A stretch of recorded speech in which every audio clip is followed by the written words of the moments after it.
So one of the things that has changed a lot in the last few years with the EU is that there is one significant country that is no longer in the EU as of 2020. That is the UK. And so what is the UK's attitude on China compared to the EU? And how are those working together or not working together? Well, with Brexit, when the UK opted to leave the European Union, there was also at the time of the golden era. So we call them Camborne. So Prime Minister Cameron and his minister George Osborne, they were very, very pro-China. They had, if you recall, Xi Jinping had the golden carriage ride with Queen Elizabeth, and it was a golden era. Everything was going to, the UK could really benefit from UK-China trade. But now, allegedly, that has changed. But Cameron's back in the government. So we see former Prime Minister Cameron is now foreign minister. But the Conservative Party's had a lot of tumult, several prime ministers. It's been very rocky days, I would say, for the Conservative Party. But when you had the three major powers of France, Germany, and the UK in the EU, it kind of made a three-legged stool. And when you pulled the UK away, you have this problem now between France and Germany. So I think my analysis is that they're still going through some growing pains, because I think after Angela Merkel left the political stage, she was chancellor for about 16 years, so she was a huge presence. President Macron felt that I have inherited the European leadership mantle and I will run the show now. But the problem— This is not sounding like a good democracy. Macron, thought he would lead Europe, but nobody wants to follow him. So there's these tensions between Scholz and Macron. And with the UK now, there have been a lot of uncovering of spies or Chinese influence activities.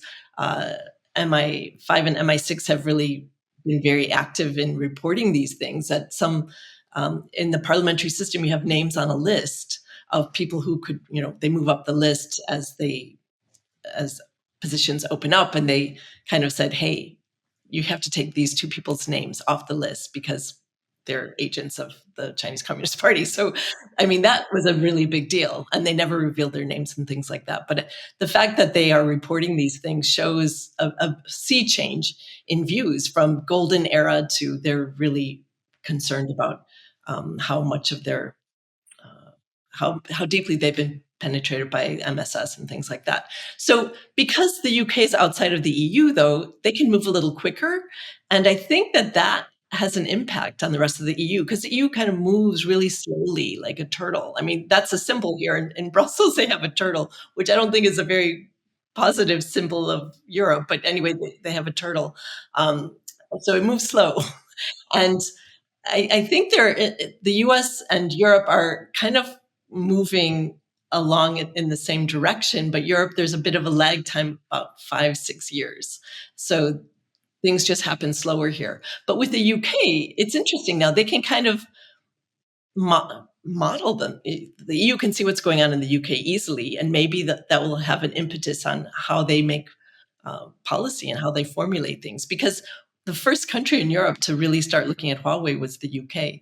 And I think that had an echo effect in the rest of Europe. Nevertheless, as I pointed out, Germany and France still have not made it very clear about their position on Huawei, especially Germany. So, and Huawei is continuing to invest in Germany, establishing facts on the ground that will make it very, very expensive to tear out later on if they rip and replace like what they've said they're going to do in the UK.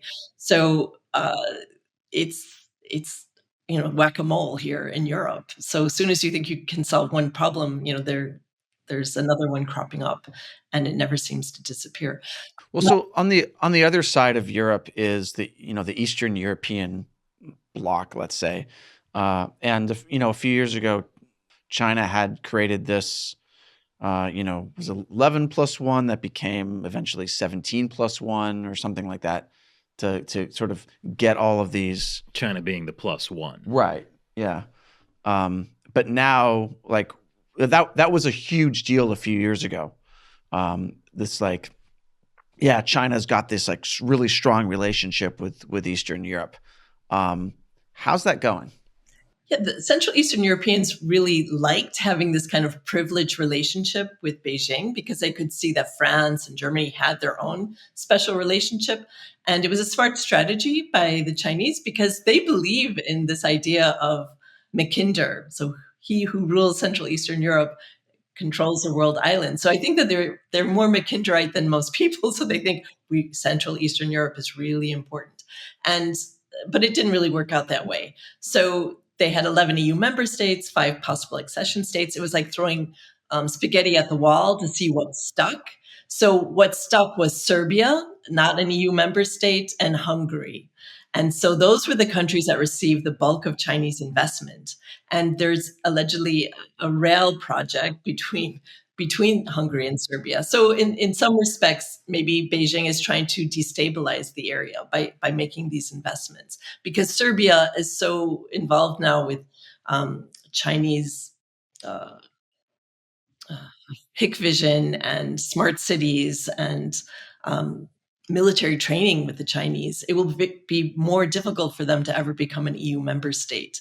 And Hungary booted out this important university and said that they would open Fudan University satellite in their country.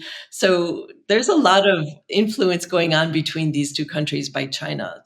Hungary has been really a big recipient of Chinese investment or the promise of investment. Do you think that's because the leadership in Hungary and Serbia is corrupt, like taking Chinese money, or are they just stupid? Well, this rail project, for example, the EU had blocked it and said that it's not part of the system, and it's too expensive, and that they didn't have an open bidding process. They were just going to give it to China. So they said, you can't do that. You have to have an open bidding process. So it was stuck on the back burner. Nothing was happening. The EU was blocking it. But during COVID, Viktor Orban, the leader of Hungary, said he would use emergency COVID rules and signed the deal. And so obviously some money must have passed, or I can't say obviously, but some analysts suspect, there's a nice little payoff for that. And I haven't done the figures myself, but some people have said for this project to make money, it will take 250 years to pay off. Wow. So I mean, I can't imagine a politician using COVID for political reasons. That's unheard of. And Hungary has been on the naughty step for quite some time. The EU blocked their funds. So I think it was about 50 billion. I'm sorry, I don't know the exact number. It's really important chunk of money. And Hungary was blocking the EU giving more money to help Ukraine, just to pay their civil servants and keep the electricity running, things like that. And Hungary was blocking that.